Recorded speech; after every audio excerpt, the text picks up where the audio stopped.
as you can see, the title of our talk today is The Feasibility, Effectiveness, and Outcomes of Children in the Early Start Denver Model Group-Based Intervention. And if you do group-based or preschool-based work, you know that team teaching is a part of the process. Well, this work would not be possible without the excellent leadership of Dr. Sally Rogers, who went to Australia several times to make sure that this project had a good, very firm foundation, and trained the team, including Jessica Ferry sitting here, as well as the laboratory and training program that supports the ongoing efforts of their project that is housed at the Mind Institute. And then, of course, the entire team, which Dr. Vivanti will describe later, that does this work every day with the children and families. So today we hope to share with you a little bit about the Early Start Denver model as a possibility for preschools. We hope to inspire you and enlighten you a little bit about the possibilities.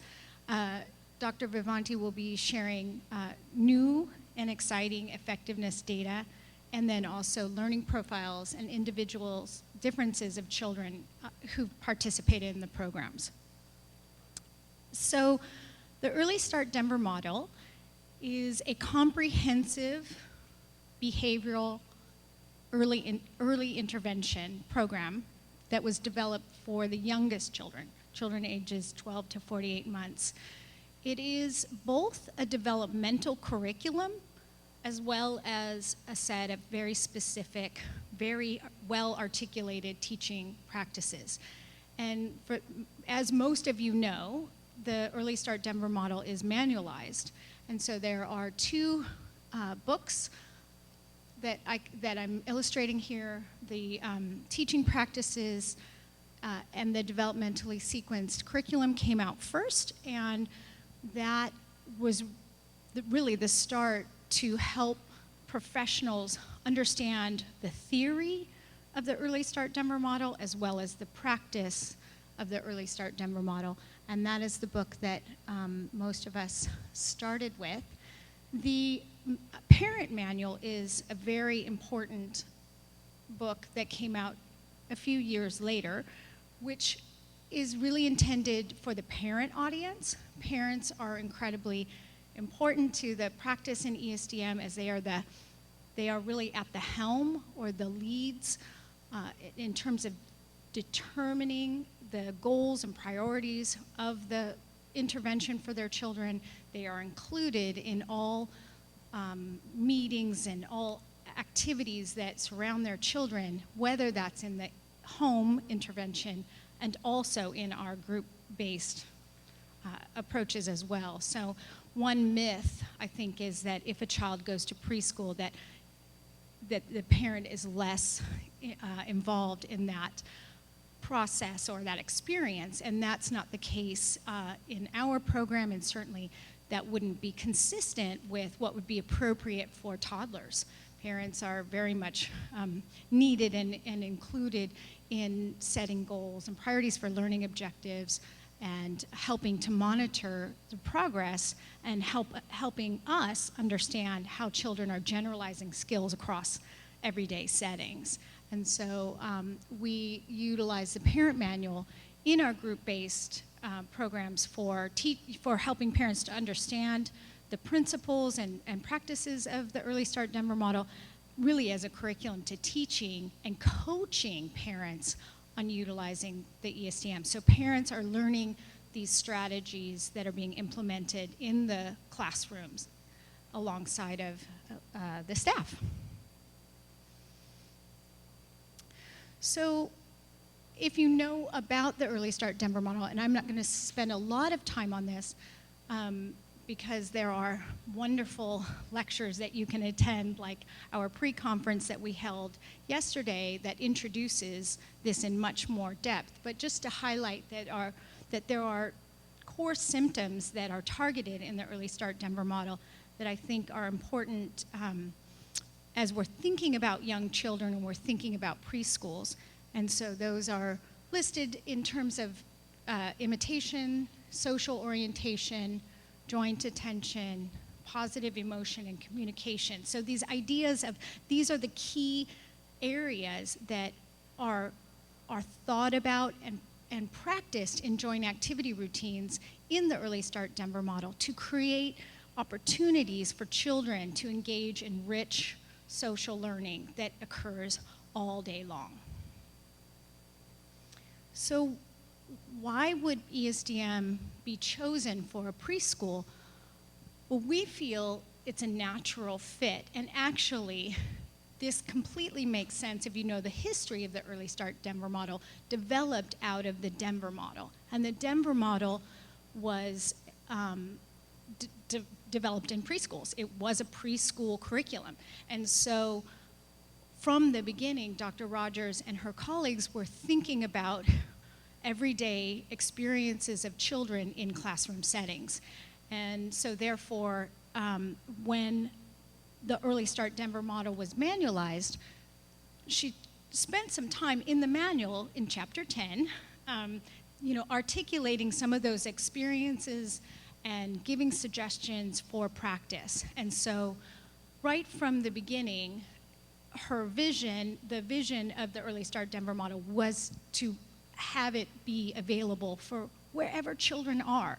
If children are at home with their parents, if children are in early care environments, no matter where they are, they should be able to have opportunities to learn, and those carers, whether they be parents or teachers, have the tools to do that.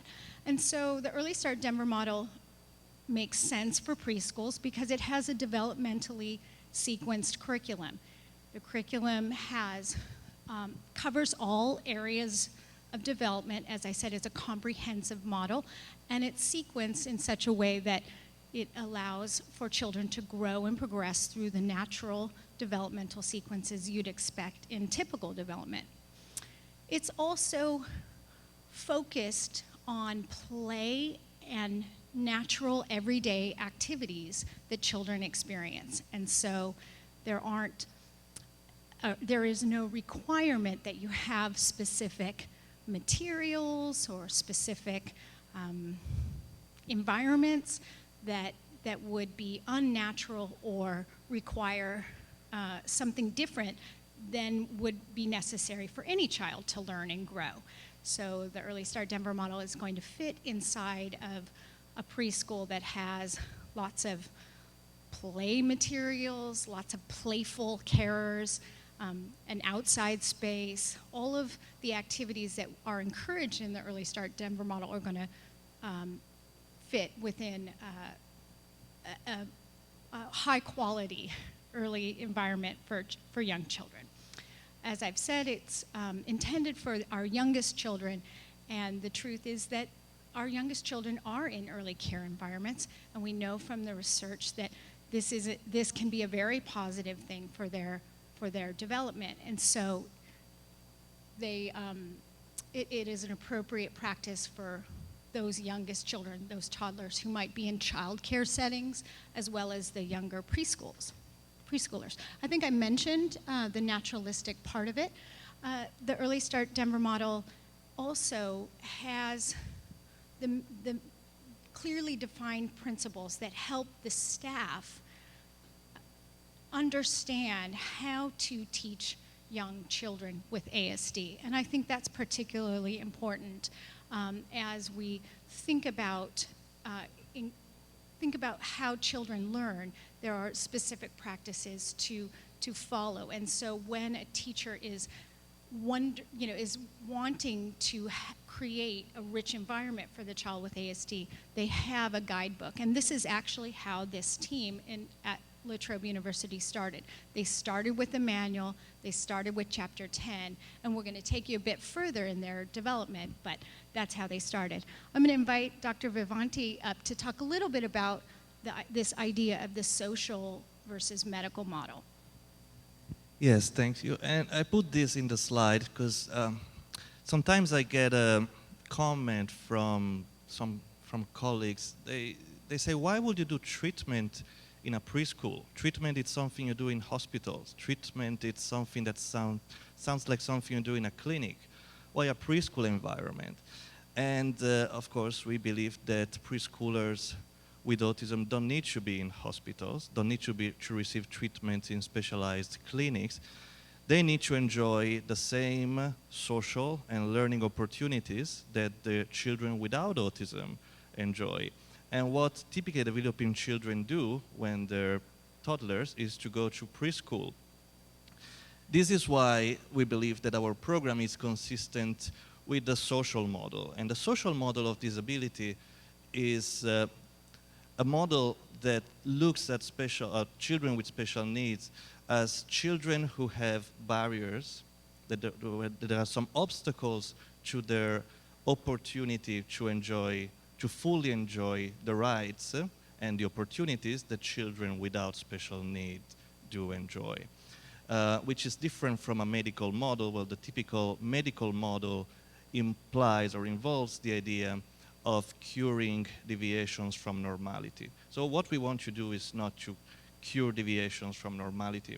We want to make sure that children with autism can and do enjoy the social and the learning opportunities that come from being in a childcare, which also happens to be related to the treatment pathway that we are offering to these children, because by socializing and by learning in that particular environment, what we see are changes in their behavior and changes in their opportunities in general to learn from the environment and to express their own and unique way of being in the world. So more self-determination, in fact. And this last point in the slide is it was important for us to look at the outcomes of children receiving the Early Start Denver model in a community preschool settings. Because while we have very strong data about the internal validity of the Early Start Denver model from a randomized controlled trials, and what you do in a randomized controlled trial is to see whether the treatment works in optimal circumstances. So they're usually grant-based, university-based trials where you have highly skilled therapists who with a very charismatic leader, typically with ongoing monitoring of what's going on. But often when you translate those treatments that were proven to be efficacious in that context into community practice, research shows that the results are different, that sometimes they're not as efficacious as they were shown in the original studies. So this is like a second step. You want to have a control study that look at what happens if you implement this program, having regular childcare teachers. All of our teachers and therapists did not have a specialization in autism, did not have experience in autism. What happens if you have children referred from the community? It's not a research-based selection of children with particular characteristics. We didn't exclude children who had epilepsy or children who had very low IQ. It's a preschool community service. And the idea there is to see whether you can see the same outcomes in a real life circumstances. And I'll tell you about the results later on. There are other challenges that Cindy will tell you about. So as Giacomo mentioned, the idea around moving the ESDM from the very important research projects that we are doing here at the Mind Institute out into the community is an important vision of the Early Start Denver model. Our goals and aims are to have this effective treatment in the lives of very young children and their families. And these are the kinds of research studies that we're actually currently working on coaching parents and and thinking about how we're reaching parents and reaching other communities, and certainly thinking about community-based settings like preschools. There are certainly challenges, and one of the challenges that that Giacomo already alluded to is moving from very controlled research procedures into the community-based settings often taxes those settings relative to funding. So often research projects are very well funded or funded by grants and such. And so that, funding can be a barrier to moving these important treatments into community-based settings. Also, staff training and experience, helping, making sure that the important critical procedures are being implemented by all staff. And we are going to talk a little bit about how that was done in these studies and in this program. And then also the idea of, is there a match between what's done in research in how parents and children are accessing those interventions to community-based settings? And so, well, I think we do a very good job at the Mind Institute in really encouraging and finding families who represent a lot of diversity. That's always a question: is are we accessing families that are truly representing all children with ASD? And so there's often restrictions related to community settings in terms of what they must do in, related to other regulations, so state regulations and such. And so that can be a challenge as well. And then beyond, we need research actually to show that we can in fact disseminate and implement effective treatments, make sure that the model, whatever models that we're developing inside research projects are flexible enough to move. And I think, like I highlighted before, because the Early Start Denver model was developed out of the Denver model, that flexibility was already included, but it is something to think about for those of us who do treatment science.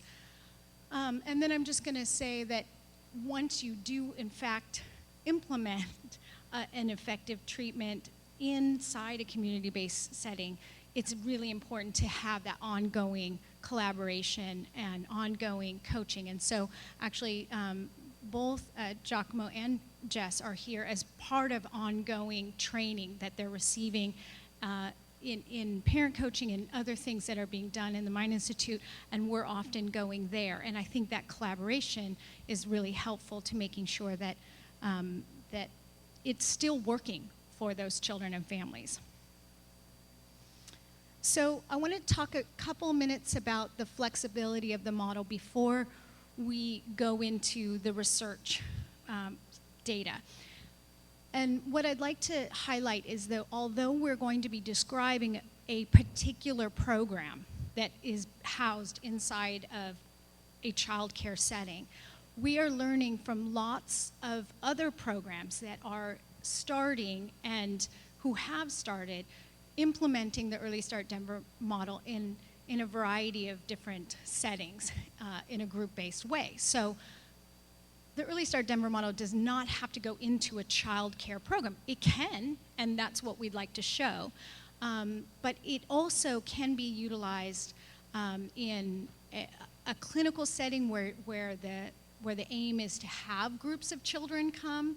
It can be implemented with a ratio anywhere from 1 to 2 to 1 to 4. You're going to hear about 1 to 3, 1 to 4 in this program, but certainly our colleagues at Lori Vismara at York University is working on 1 to 2. We have programs that are being developed in other places where the ratio is more like 1 to 3. So we're not prescribing a way in sharing this data with you, which we will do. We're just suggesting that this can be done, and it is being done in a variety of different ways. And also, I want to highlight that the Early Start Denver model certainly supports the idea of inclusive settings. Because it's a developmental curriculum, and because the teaching practices are good for children and aren't unusual or outside of what you would expect rich activities activities for young children to look like, there isn't any reason you can't have typically developing children in a program where the Early Start Denver model is being implemented. We think, this is an empirical question, but we think it's good for all children and certainly wouldn't exclude typically developing children or children with other language impairment, et cetera. It hasn't been studied yet. So in terms of feasibility indicators, as I was suggesting, that moving research-based intervention to community-based intervention, we have to think about implementation. And so what I'm going to describe over the next minute or so is how we ensured that this program and other programs would be utilizing the Early Start Denver model at a very high level. And so for those of you who are familiar with the Early Start Denver model, you know that in the manual is a very well-described fidelity instrument, which is intended both for self-assessment as well as evaluation. So learning the Early Start Denver model and practicing it, you would be checking yourself in terms of the specific outline teaching practices utilizing this fidelity instrument. And so that was developed for one-to-one delivery, and it is used in the group model for one-to-one opportunities where staff are working with children. And trainers who are a part of the group model are able to check their staff utilizing this instrument. And this was done at 6 monthly intervals, and probably more frequently than that, because in a large classroom environment you have you're doing lots of ongoing staff training. And so I'm going to have Dr. Vivanti describe the group delivery fidelity process and take us into the next. Oh, I'll describe it. Okay, so what we did was we looked at the fidelity instrument and we made a couple of adaptations, which I will describe next. They aren't necessarily changes, they're really about the emphasis of what we wanted to make sure that we were seeing in the staff who were delivering the model. And in order to do that, we worked together as a team to do lots of fidelity checks, and videos were often shared, and many of us rated those videos for reliability, et cetera. So let me just highlight so this is the fidelity measure, and as you will see, if you know the fidelity measure for the one-to-one programs that's described in the manual, this isn't any different, but like I said, there's a few different points of emphasis that I want to orient you to. So when we get to social interaction, and you're in a group-based setting, the idea is we want to encourage, not only do we want to encourage children to be interacting with us as adults, we want to encourage children to interact with each other in the group. And so there is some specific teaching practices that allow for the opportunities for children to interact, and then also allow for that, but also maintain it without taking over it. And for those of you who've ever done this work, you know that it's almost more like an art than it is an instruction in terms of how to do this, is really being able to encourage children at a variety of different developmental levels to interact, to provide that, maybe the theme of that activity, and then to fade at appropriate times, while staying close enough to maintain it if it should start to stop. And so that was something we really wanted to include, and we're going to highlight that for you in a minute. And then also communicative opportunities. In the Early Start Denver model fidelity instrument, there is an item on communication, of course, but this item is again highlighting multiple varied communication opportunities between children. So again, not just from staff to child or child to staff. So the next question is this working? What are the outcomes of children who are undergoing this program. And we have recently published a paper with our team where we document the outcomes of 30, actually 27 preschoolers with autism. Youngest one was 18 months old. The oldest one was 5 years old. In comparison to a group of children that had the same chronological age and the same developmental age, but they were receiving a different program. I'll tell you everything about it. And first of all, another question that I often receive is that how is it possible for a teacher to engage 4 children with autism? Only one teacher keeping 4 children with autism engaged. And usually I show them this photo. It's like, yeah, you do it this way. Basically, when you're delivering a signal that is emotionally salient, rewarding, and positive, you can capture the attention of more than one person at a time, even if you are in a playroom that is busy, and even if these children do have autism, and in fact some of them are very severely affected. So what we did is to deliver between 15 hours to 25 hours per week of Early Start Denver model within this preschool setting. Until now, between August 2010 and now, we had 80 children enrolled in the program. And I will tell you, our research involves 27 of them. This is how the playroom looks like. And as you can see, it doesn't look particularly different from any playroom in any community childcare setting. In order to deliver the Early Start Denver model within a preschool setting, we had to involve a number of different professionals coming from different disciplines. So those include regular teachers and educators who were recruited through standard channels. These are not graduate students who are doing their postdoc. These are regular teachers. And we also had an occupational therapist.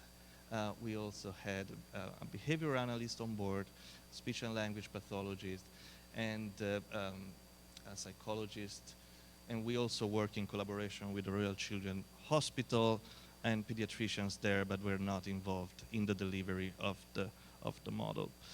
What we're documenting in this study, again, is not so much the efficacy. We already know that the Early Start Denver model is an efficacious model based on a highly rigorous randomized controlled trial that was published in 2010. What we did here, again, is to see the impact on the real world. So using a low staff-to-child ratios, 1:3 or 1:4, staff recruited through standard channels. All of the children that were involved in the study were consecutive community referrals. So we did not have exclusion criteria. And the reason is that we wanted to see how it works with the kind of children that you normally see in your community service. So to do that, the two groups, the participants were not randomized in two groups, but we compared our program to a program that is described here. And our comparison group was very similar in terms of the intensity of intervention, in terms of the team that was involved, and in terms of the population that was involved. So children with autism, same age, same characteristics. The main differences were, first of all, we had a manualized intervention, the Early Start Denver model. What the other site was doing, the comparison group, where they were following what they call best practices. So a number of guidelines that are available in Australia that relate to strategies such as using of visual schedules and creating predictability and creating autism-friendly environment as opposed to a specific brand name treatment.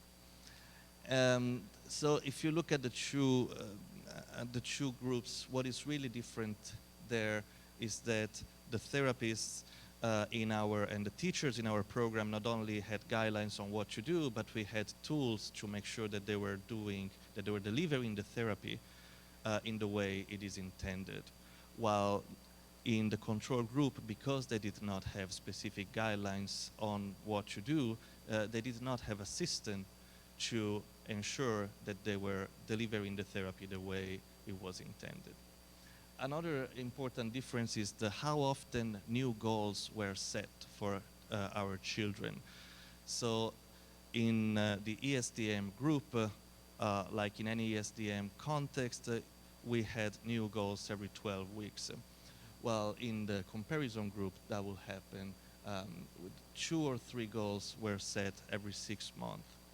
So these are differences. But if you look at the actual children who were involved in the study, you'll see that the two groups were very well matched. We were very careful because when you cannot randomize children, you need to make sure that there's no advantage of one group over the other to start with. But these participants were very similar in terms of their cognitive abilities, in terms of their chronological age, in terms of their adaptive functioning, and the severity of their autism.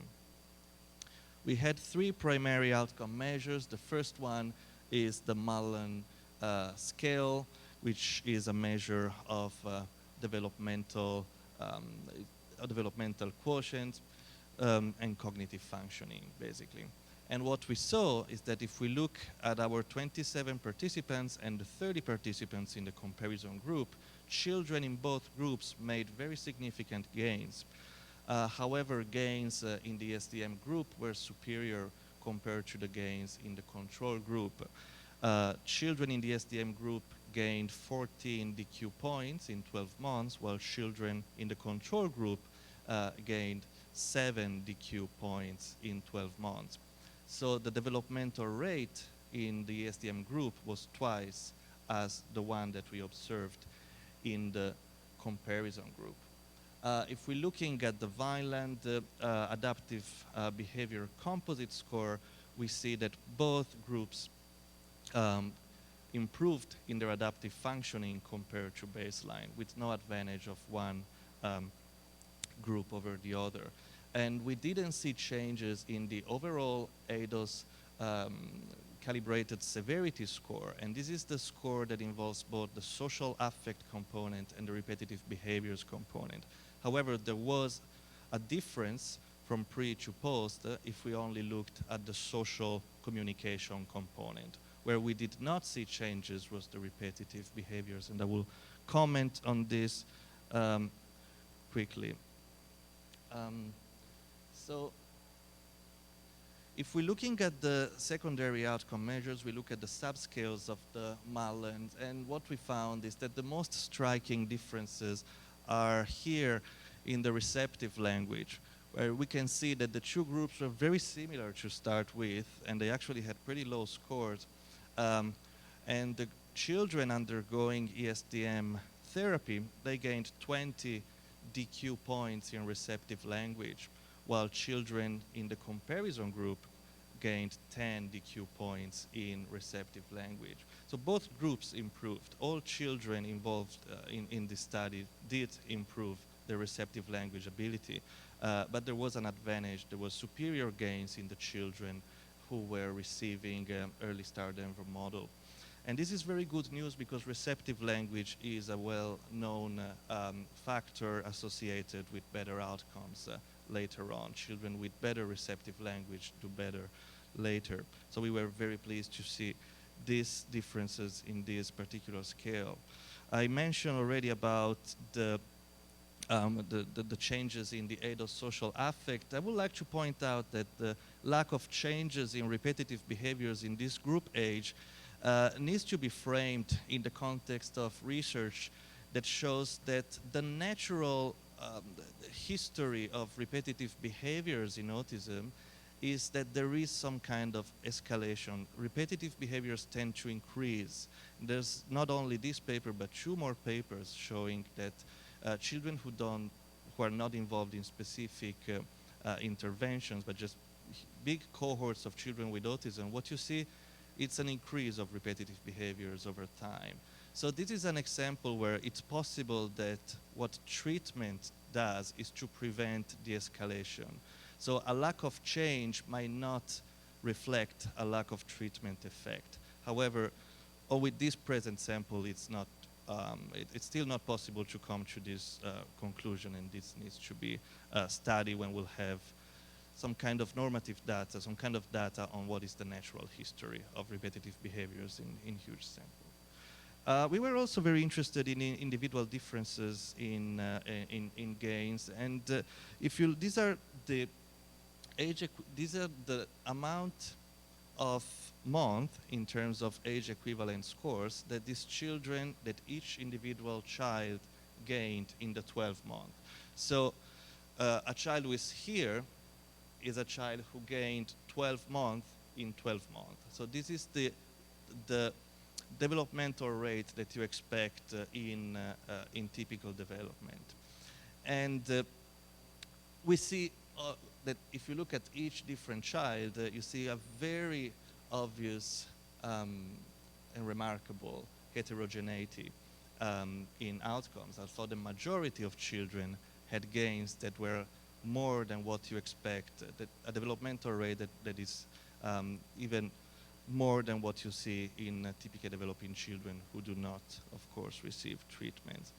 And the numbers are pretty small, but we can see that there's this child, who I'll tell you something about later, who did not show very impressive gains, although he did 1 month. But, that we had a number of children who showed significant progress, but the developmental rate was not in keeping with typical development norms. And then we had a number of children with a normal developmental rate, and the majority of children showed an acceleration of developmental rate.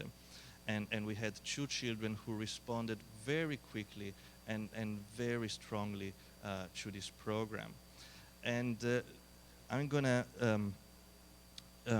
anticipate some of the results of the 24 months outcomes. These are not published yet, but we see that most children, the vast majority of children, continue to show gains in the second year of treatment.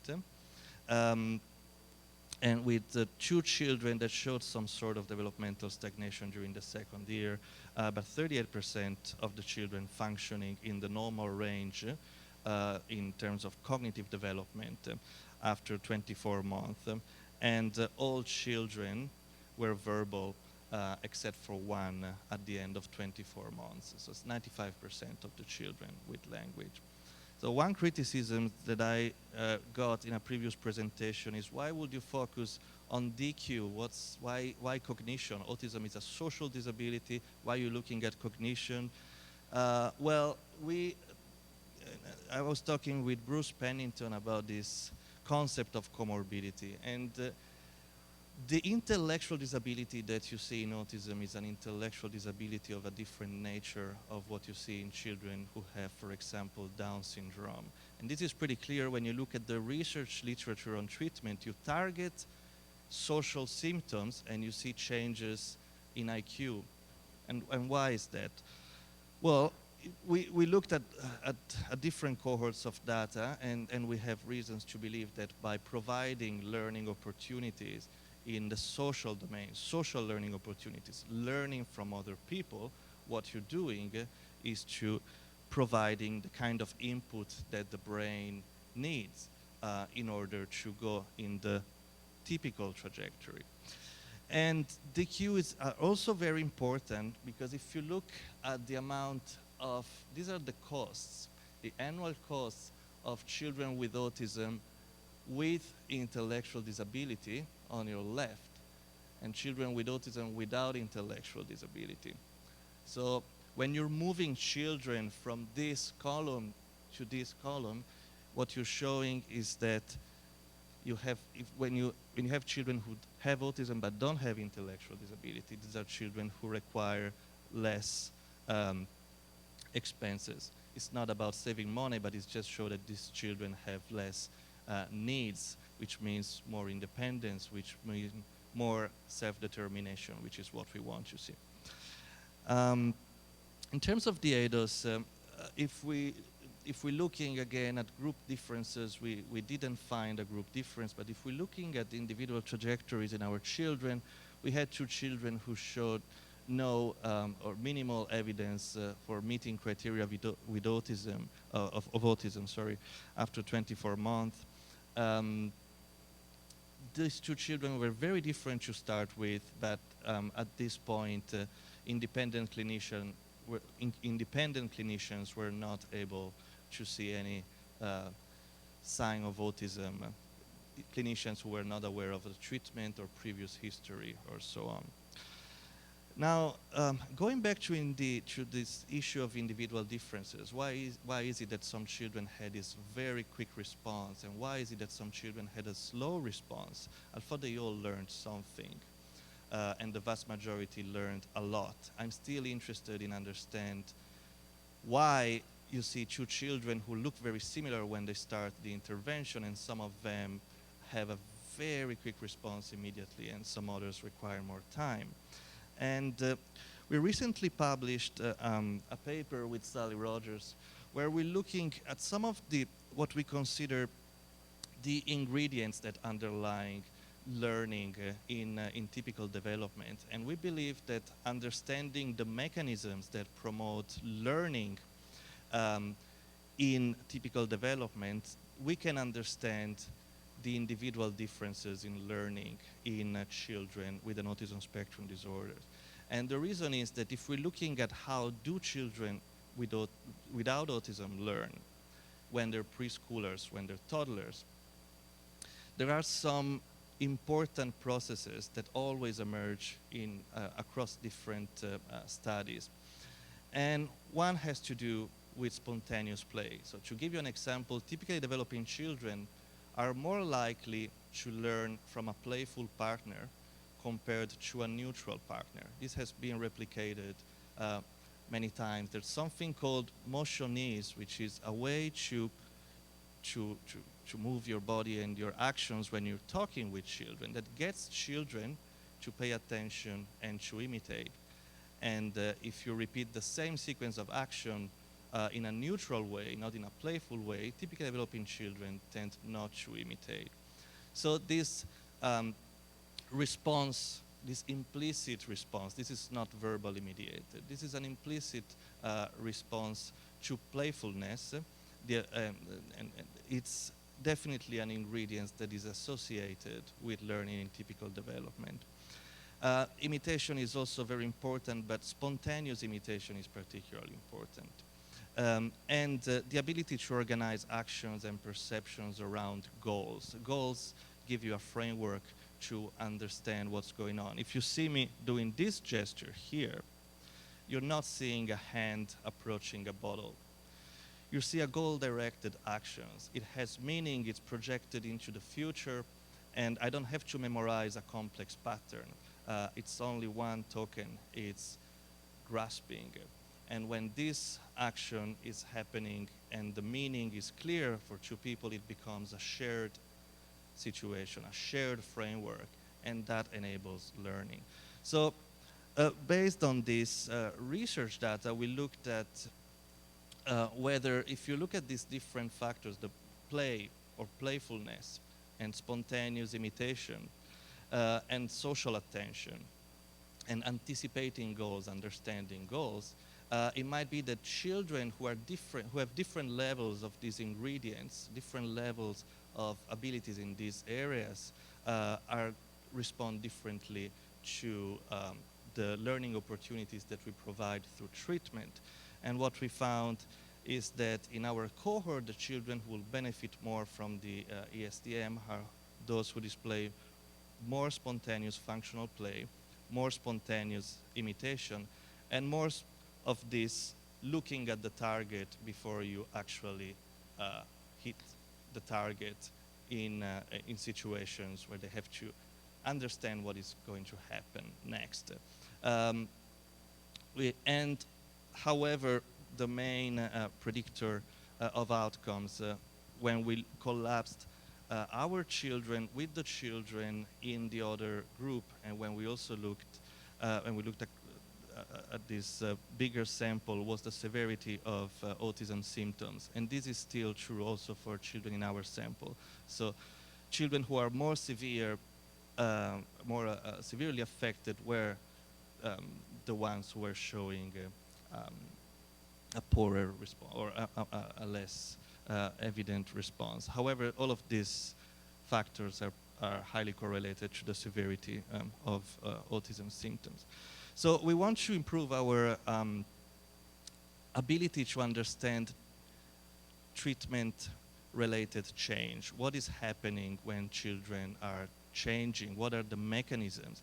And we have recently published a study where we looked at how children who were in the therapy will respond emotionally when they see videos of their own therapists, as opposed to videos of people they don't know.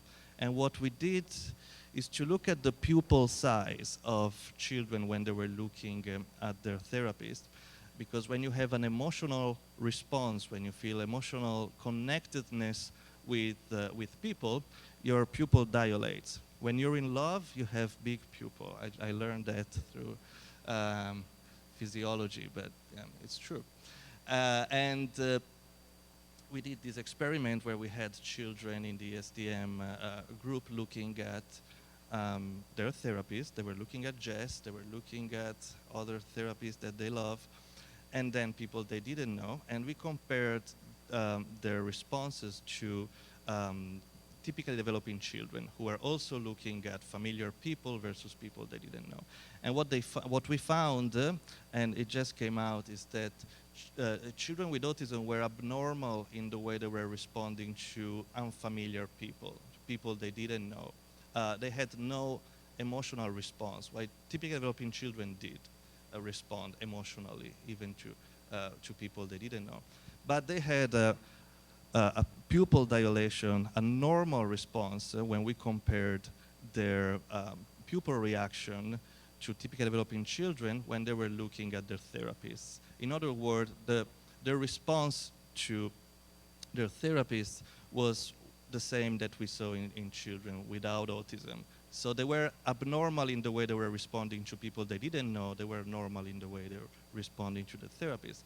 So the direction where we're going to is to understand whether all of these factors that we believe are relevant to treatment-related changes, emotional connectedness, spontaneous imitation, understanding goals, we want to measure all of these components, all of these ingredients to a fine-grained level of measurement so that we can understand if there are factors that are specific to the early start Denver model, if there are factors that we can manipulate, if they're more relevant to change.